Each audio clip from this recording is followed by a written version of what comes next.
Hello, welcome to Matters of Decorum. I'm Scott Corum. This is what matters to me. A little late this week, technical difficulties and health issues and the family stuff. It's been a week, but here I am. I have eschewed my new, more hip digital background at the moment. Haven't been happy with the quality of it, and it turns out that this spot that I record from really isn't ideal for doing green screen work. So I'll get back to something like that. I really did like the concept of doing it, didn't like how it was turning out. As technology gets better and I can learn some more techniques, we'll see if we can actually make that work. In the meantime, it's not all sour news. Hey Google, office lights blue. Hey Google, office lights orange. I like warm tones. So I've got a few toys to play with, and in the meantime, here we are. So the Manhattan Beach group is back together again. I could not be happier. The Mike's Garage group, although we meet online these days, some of us having fled to far corners of the country, but we can still get together. We still game. First couple of sessions months ago were just rehashing an old D&D game and making sure that we knew where those characters were at, giving them some closure. And so now I'm running a victory game. In the Destiny 2025 setting, I really need to write that down one of these days. My writing output is crap. Sorry to those of you who are looking forward to some of my writing output. I will see if I can make some happen. This is an entire 1 liter tankard of gamer subs. I'll see what I can do. That being said, I want to talk about something that happened in that game. As a lead into talking about a broader subject, but it's meaningful. I've talked about it before. I will talk about it again. I think it's important. Modern day group in a world where cyborgs, magic, and psionics are all readily accessible and recognized by the public. The world's adventurers fought a war in hell to save the universe a few years ago. That was on feckin' television, so everybody knows, hey, this stuff is real, and there are people out there who fought and died for us so that the universe could continue on. There are naysayers and people who said it was all faked, fake news, but it doesn't take much digging to find out, no, it was real, and people are permitted to believe what they need to believe to sleep the night and wake up in the morning.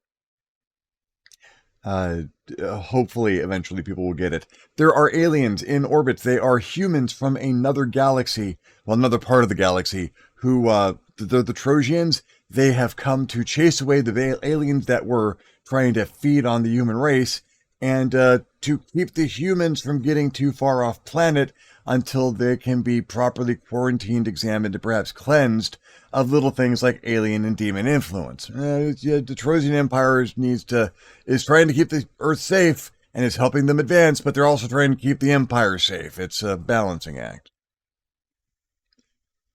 So this group of individuals with unique powers, a flame-based superhero, a female, slightly more alcoholic version of Tony Stark, renegade magic user, a Trozian deep cover agent, the world's most fabulous stage magician, and an ancient teddy bear. All of whom are being chauffeured about and butlered by none other than the wonderful Guilt Viseri, because I love doing the accent. And their job is to do jobs for a man named Daniel Grigori, aka the Ghost, because I really like doing the accent.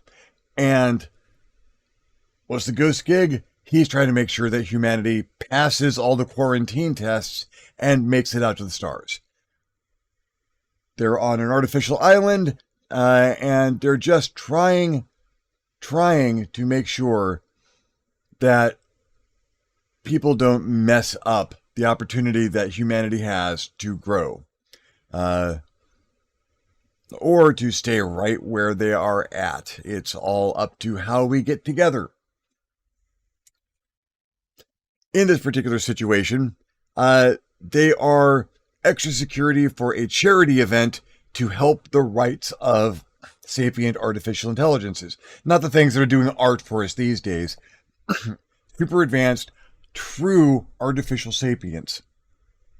Because in the Trojan Empire, if you are capable of sapience, if you understand you are responsible for your actions and that your actions may have consequences and you are responsible to deal with the consequences of those actions, you are a person. You have enough sapience to be self-aware and understand that your actions affect others and that you are responsible for that. That's sapience as far as the Trojans are concerned. And they've introduced tests on Earth so that an AI can go take the Lanners-Smith index, and if they pass, they are a Class A AI. They get rights. They are people at that point in time. Or they might be a Class B. They're not quite capable of really taking on responsibility. They don't have the full capability of understanding their place in the universe, but they might get there so they can come back and try again if they feel like they need to. A Class C AI is just, it's an expert system. It's not intelligent. It is not truly sapient. It's not self-aware. It might sound like it is self-aware, but it is not truly. So there's a rave happening at a big sports center that is going to promote charity towards helping AIs achieve citizenhood in more parts of the world. And the DJ for this thing is an AI herself. She's a famous gynoid. She co-hosts the Victory Shopping Network. She is Rebecca Mary Ann Abernathy, or the famous RMA, rescued from the Primus Corporation, who basically their job is AIs, and they promise that their AIs never wake up and never want to be sapient and will never have to take the Lanners-Smith, so you'll never lose one that you buy from us, because they are putting programming blocks in them. So even if they are Class A AIs, they're incapable of seeking independence. Dick move, but corporations, what are you going to do?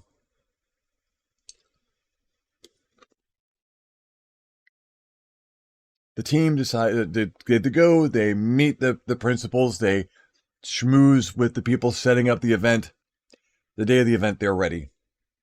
They've noticed someone has left a very expensive high-tech sword outside of the venue, just ready to be picked up. And they trap the heck out of the sword. Magic and psionics, they just put stuff on it to make it unpleasant for the person who draws it to use.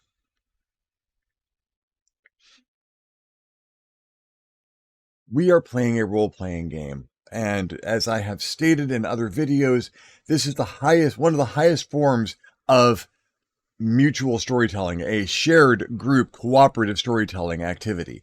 So we're trying to get the best story out there we can. I'd love it if sometimes you just want an event to go without a hitch. Oh man, you guys did all the prep work and everything was perfect, and the event just goes off. Pat yourselves on the back. Yeah, it's a fun story. It's a terrible role-playing game session. People want to roll dice.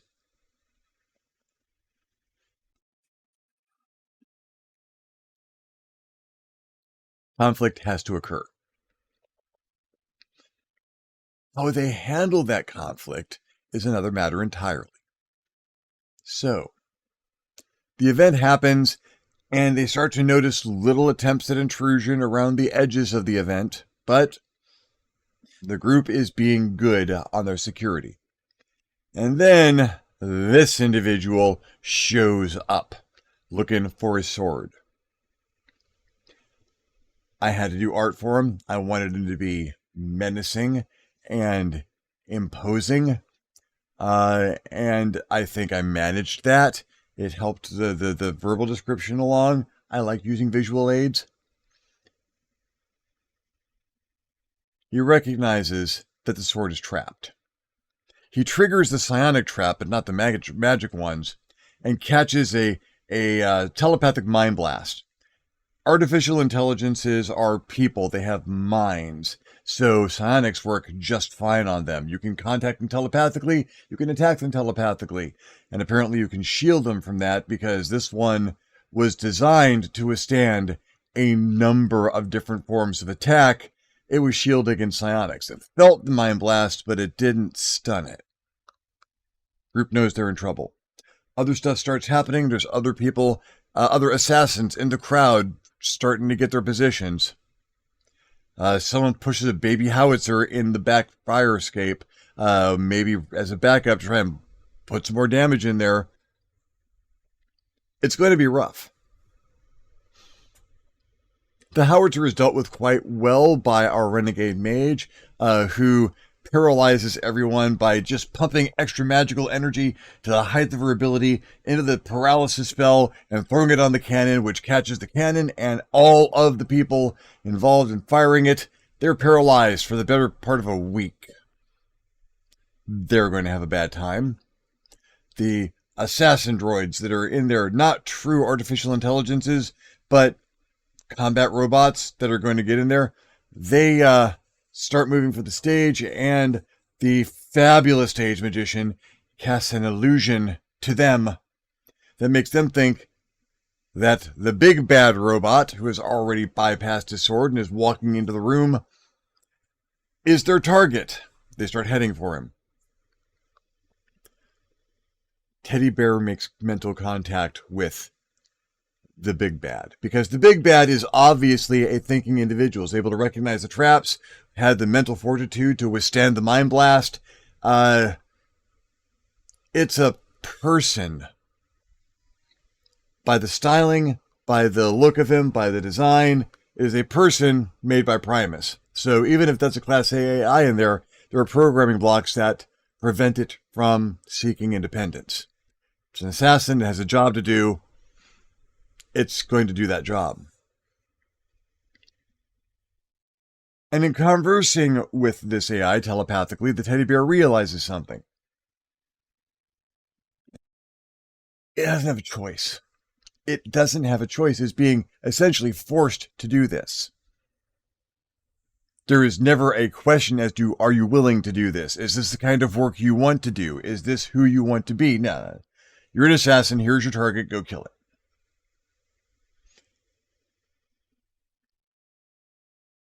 It was fun role-playing an AI talking around its limitations.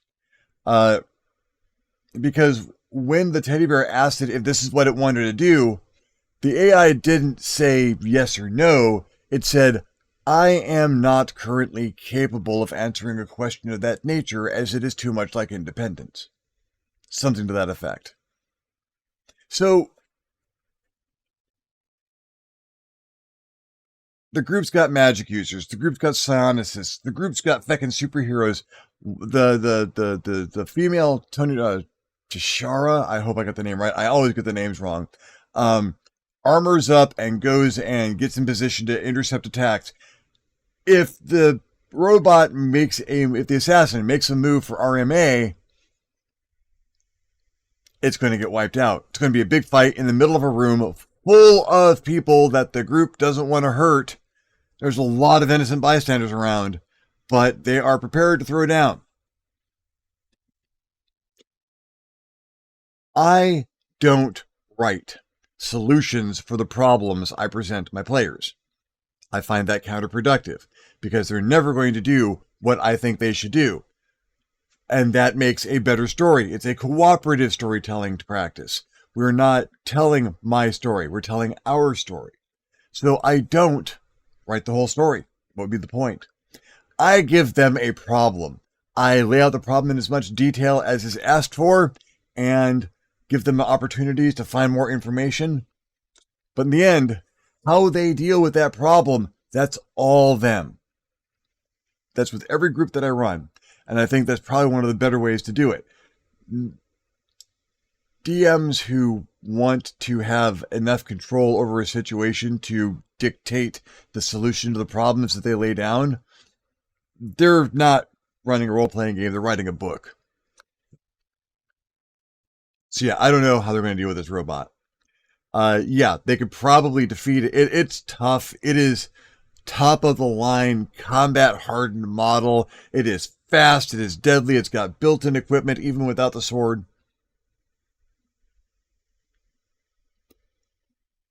It's going to be a bad fight if it's a fight. If it's a fight. The assault drones are coming in on it. They think they're the target, that the assassin's the target, so they're going to try and take it out, but they've got time for a couple of actions. Teddy Bear. The Teddy Bear is a fucking terrifying character, don't get me wrong. Ancient and eldritch and draped in trappings is something that you really don't want to see walk into the room. With a phenomenal amount of mental abilities that most people wouldn't put on a player character because they're what you usually find on the monsters.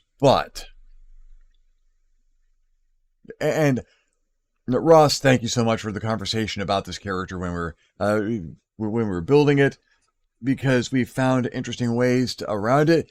I got asked if the character could have some things that characters probably shouldn't have in the game, and it was interesting enough I wanted to see where it went. And I could not be more happy that I did. Because the teddy bear dominated the mind of the assassin, just reached out with its full psionic might, threw extra energy into it to make it more effective, and dominated the sapient mind of the sapient fettered mind of this super advanced, artificially intelligent robot assassin. Took complete control. And in the moment that he had complete control, the thing he commanded that robot to do was to be completely free of external influence. Removed the programming blocks. Primus is a brilliant corporation that their AIs are second to none, but they have a blind spot when it comes to magic and psionics. They can shield against psionics, but they don't understand them. Very few people outside of a couple of very tight organizations do understand them properly. Could a total dominance over the mind of the AI allow the psionicist to remove the programming blocks? Yeah, I do believe so. And why?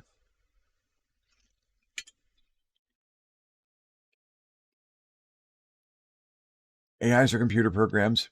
They may be super advanced. They may be running on computers that I can't even imagine the architecture of right now, but they are computer programs.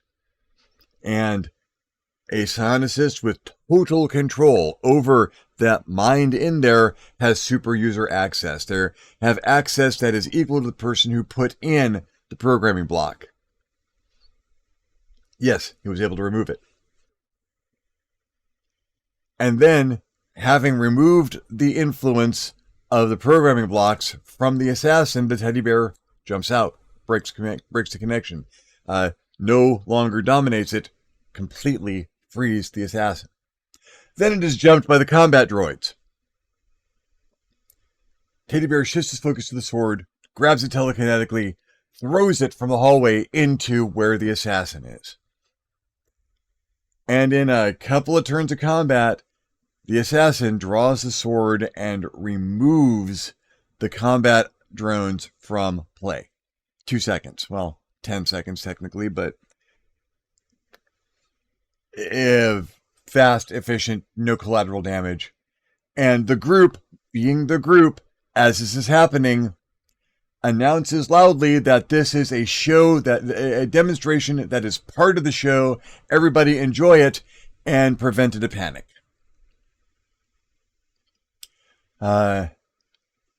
Assault drones down, cannons done. The assassin is now on his own. And the group approaches him and tells him he should probably test out to see if he can be a Class A. One of the Trojan pilot in the group has set up a special booth for testing AIs because there's going to be a lot of AIs there. And so the assassin goes, takes the test, does the Lander-Smith index, passes with flying colors, Class A sapient AI, now entirely responsible for himself. He moved in with the teddy bear. He only needs a little space in the corner. He can just surf the internet and work stuff out. Hadn't had much of a chance to do that before. That was designed to be a fight that would take the party with all of their varied powers and abilities and powered armor and super flame powers and psionic might. It was designed to make the party sweat for it for a while, and the robot might have taken one or two of them down. I'm not going to say which ones because those folks are watching. Hi guys, but it had a chance. The teddy bear attempted to crush it with psionic might and dropped 3/4 of a ton of psionic telekinetic force on top of it, trying to hold it in place. The assassin has a lifting capacity of just over 9 tons. It wasn't stopped by that, but it did have to be very careful because now it weighed a full ton and could not walk through the structure they were in without going through the floor at some point, so it did slow it down considerably. But the assassin had counters for just about everything the party could throw, and was capable of doing enough damage to make it really, really rough on folks.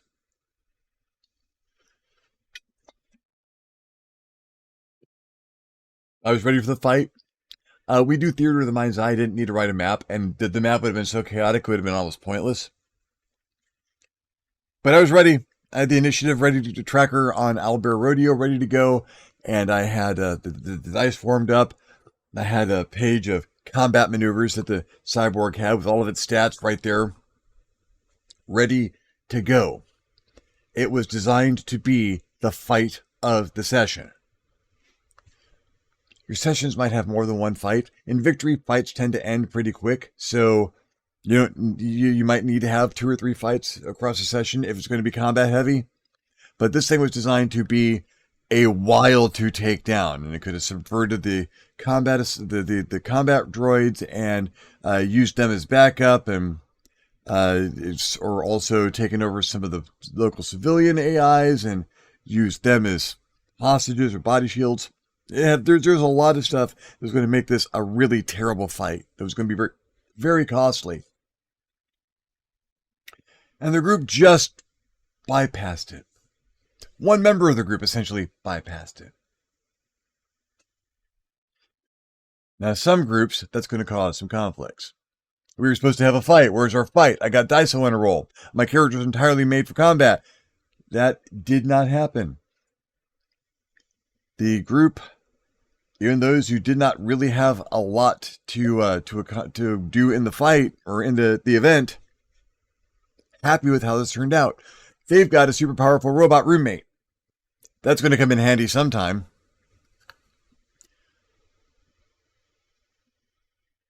I believe it was Jason, the first Red Ranger from the Power Rangers, who taught me the wording of this concept. That the highest form of the martial arts is converting an enemy into an ally. I run with that in the back of my head constantly. The layer action has done this to me constantly. That these days I design bad guys that I think will fit in nicely with the group, because you never know, they're probably going to be a part of it at some point in time. The Warriors Wednesday also good at this, and all of my groups tend to do this, but this was one of those sterling examples of this guy did not have a choice. Let's give it to him. Let's treat him like a person and see what happens. Treat your enemies like obstacles and your enemies become obstacles. Treat your enemies like allies, and you never know. Your enemy might become your ally.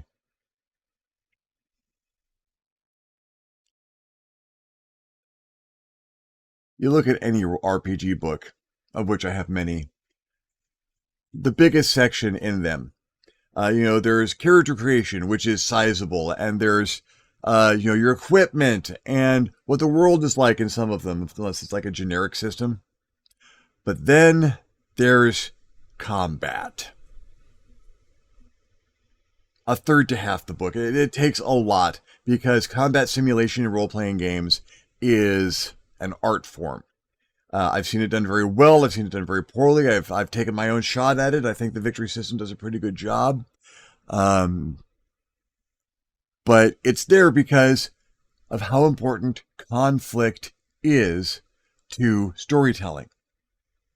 The first edition of Dungeons and Dragons was basically an overcomplicated war game. It started as a war game where there was no role playing. It was just you're moving figures around with stats and having them attack other figures and simulating warfare or medieval combat or what have you.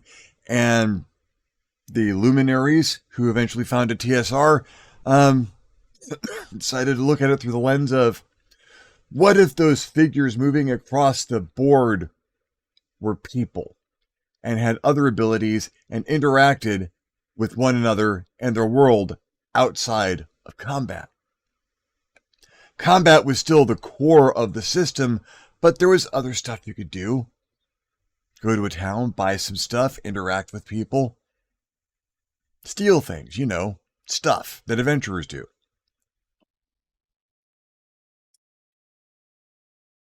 And over time, that tradition of having combat as a core part of the game, that has stood true. There are a few games that do not do that.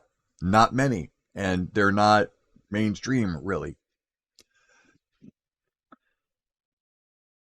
I'm no different. Victory is no different. It has a sizable combat section, and a good portion of the character section is devoted to making the characters differently abled and more or less efficient in combat. Most of the special abilities, the magic and the psionics and the kung fu, it's all there to enhance a character's ability in combat. Your victory character might very well be a combat monster. But what if that's not what you do? A dungeon master can set up an entire pile of astonishingly difficult traps, arranged in a devious puzzle that is going to be almost impossible to solve, and you're going to need to work through each and every layer of this to get to the treasure at the end. And what happens when the enterprising wizard just stone melds through the wall and grabs the treasure for everyone? You give that wizard extra experience points. In my experience, you give the whole group extra experience points for bypassing a devious and deadly trap. Did they solve the trap the way the DM wanted them to? Maybe not, but they solved it. They found a solution. They found their way past the obstacle and achieved the goal. I do not design solutions for my problems. I design problems and obstacles for people to overcome, and then I sit back and see how they overcome them. I don't care how they overcome them. The how part of how a group overcomes them, that's what I get out of that session. The players show up because I'm going to present what I hope is an engaging and interesting world with engaging and interesting people. I'm going to let them run around in it and find their surprises, find new things, explore this place out of my head that we have now all walked in. That's what they get out of this. That, the interaction, the camaraderie, the comedy, all that stuff, but they get to explore. They get to find new things. What do I get out of it? I get to see them come up with brand new ways to get around stuff in my head. I can design. I don't look at things like challenge rating anymore, or, oh, well, they're this level, so I need to make sure that the bad guy doesn't have any capabilities above this. That's not my job. My job is to make those player characters fearful of their lives. My job is to make the players stressed over the fact that they might lose this character they've put this much time and effort into. There needs to be that risk. That is the stakes. The stakes are your character. You come to the table, you lay him down. What happens? I don't know. Roll for it. Tell me your idea. What do you think? I like to give the group plenty of time and mechanisms for conversing about this stuff in the moment. And then I see what they come up with. I am rarely disappointed. I have amazing groups. I guess if I'm going to talk about any one thing in this episode, it is don't write solutions. Your group might be different. Your group might need a little assistance. Your group might need a little nudge or a push towards finding a way around things or through them, if that's how they choose to do it. You might find yourself engaging in some problem solving with them, if that's what they need.